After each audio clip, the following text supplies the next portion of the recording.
Powered by the Montana Television Network. This is the 10 o'clock news on Q2, Montana's news leader. Hello, good Sunday evening, folks. Thank you for closing out your weekend with us. I'm Dustin Kleeman.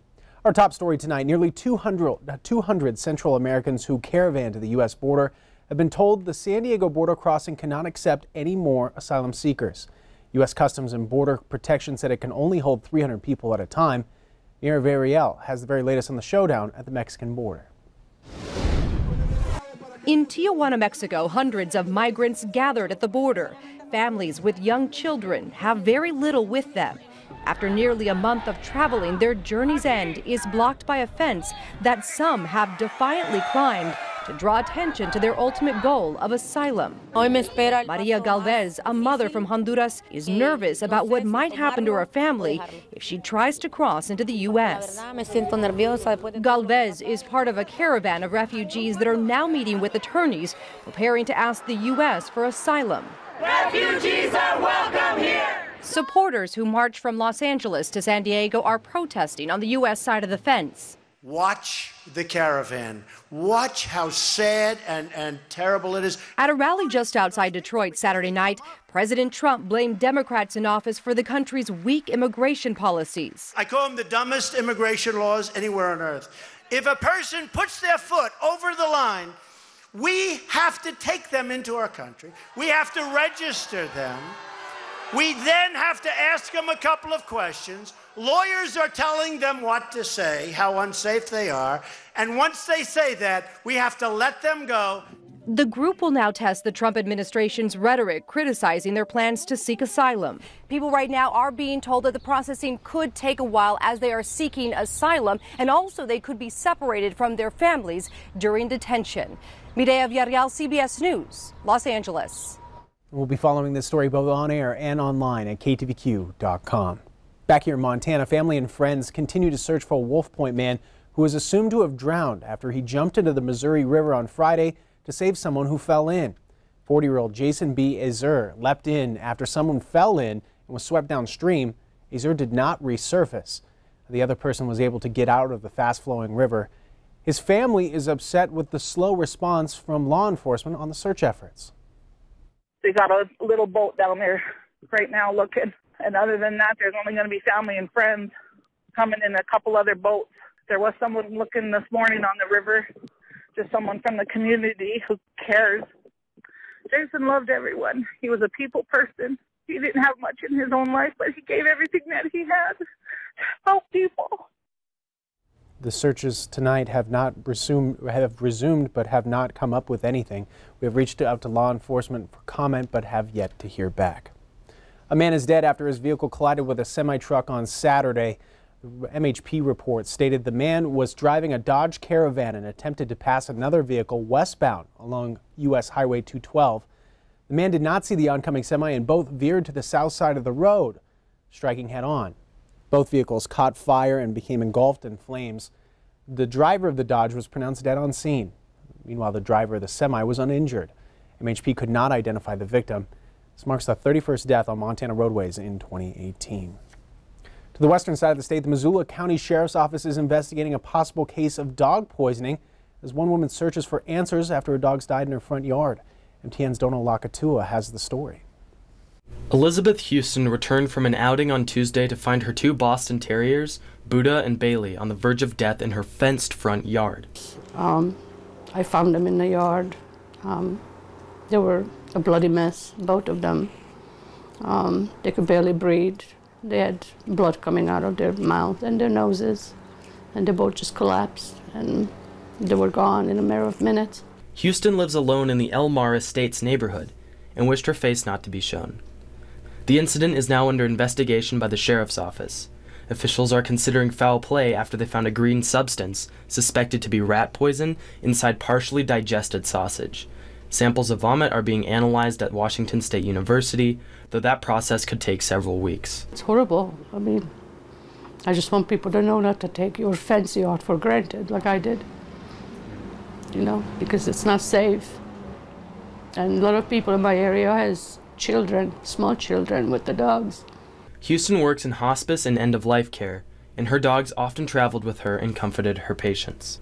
Reporting in Missoula, Donal Lakatua, MTN News. And the case remains under investigation. We take a break and go to weather right now. Connor Pregitzer, we're wrapping up April, full dose of spring. That seems like it's been the case, though, for just a little bit, but really the entire month. Yeah, we've kind of run the Montana gamut of spring you're starting conditions. to know what it's like. Exactly. We've had 80, we've had 18, we've had snow, we've had rain, we've kind of had it all. This actually marks my first full month here, so I wanted to take a look back at my month of weekends and talk about the weather that we've all shared over the past April. First, this is a picture from Sandy Gillespie showing the moonrise there tonight before the sun set on our last weekend here in April. But here's our April weekend review. Every weekend in April had some form of precipitation. Now, the average temperature of our April weekends. The first weekend was 31 degrees. We saw some very heavy snow that week. Second weekend, up to 57 degrees. A little bit more snow that weekend. Third weekend, 67 degrees with trace rainfall. And the fourth weekend, this past weekend, 74 degree average with our first 80-degree day. So those temperatures show us it has been a long trek towards spring, but it feels like we are there now. I'll let you know whether or not we continue the trend in the full forecast coming up in just a little bit. Was that a Canadian maple leaf right over there in the corner that you had? It was green, but it was green. Okay, I saw that. I saw that little Canadian touch there. We go to lighter news now. In March, the Hardin Bulldog boys basketball team won their first title in more than 20 years. Now, more than a month later, the community of Hardin is still celebrating. Q2's Brandon Sullivan gives us a look at one of Crow Nation's most time-honored traditions.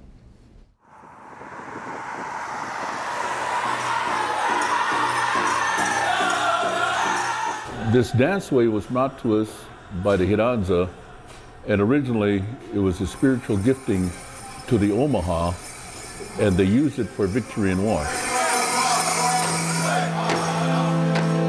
And as time went along, all of the Native American tribes were prohibited from warring with each other or with anybody else by treaties and other laws. And the use of this dance became more social and more non-military.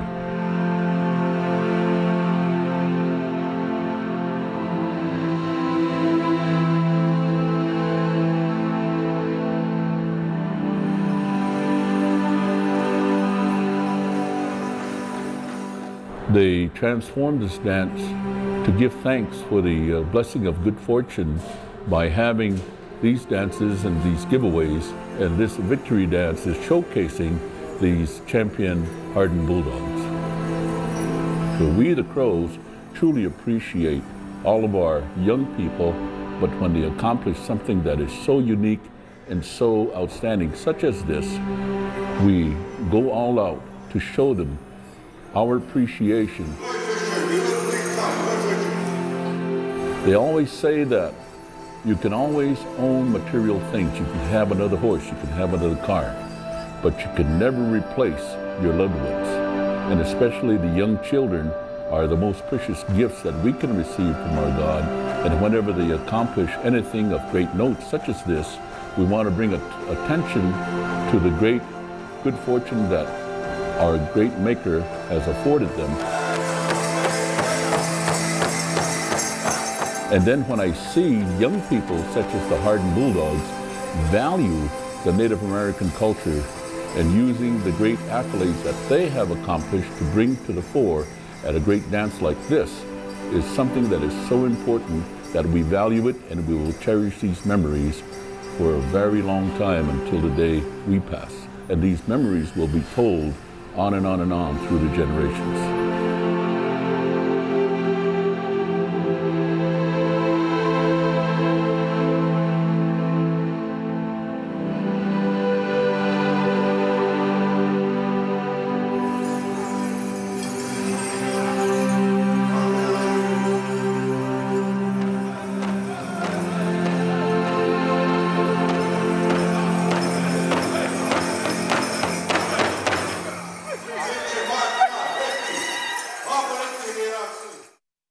Great story from Q2's Brandon Sullivan. Speaking of traditions, a Billings family is carrying on the wishes of a girl who died from cancer in 2012. The Lorenz family helping others facing the same challenges. Third annual Run for Love continued to grow, and today it surpassed last year's draw of 140 runners at Riverfront Park. The money raised goes to help pay for medical expenses, travel expenses, It's a cause that Cassie Lorenz started, and Drew and Tina Lorenz continue it today. Cassandra was just amazed how people that didn't know us helped us, and that was a big thing for her, and she was kind of the inspiration, or she kind of wanted to start this thing to help other families. The problem was she passed away before we actually got to start it, but on the other hand, we're, like I say, hopefully living out our legacy. Oh, it's huge. Yeah, we just love, and especially Tina, I think it's been a good healing thing for her. But yeah, we just love helping the families.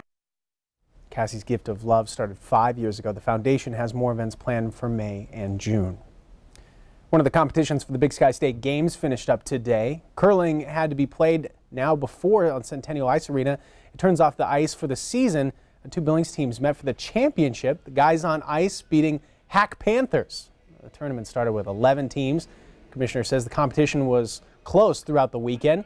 Teams from Missoula, Bozeman, and Williston came to Billings to compete. The teams have camaraderie on and off the ice through this. We've all played together on teams, and we've, played against each other a lot. It was kind of like a rival thing for us to kind of go against each other there. Well, so when the person throws, they call it curling because you put a turn on it so it will curl. The main point is just to try to get more of your stones closer to your opponent's stones to the very center of the circle. And so you kind of all have to always be talking and communicating really to get that done. I was big too when it came to the Olympics. I think everybody became a fan of curling. Ice skating and hockey had competitions earlier this year. Big Sky State Games, they run July 20th through the 22nd.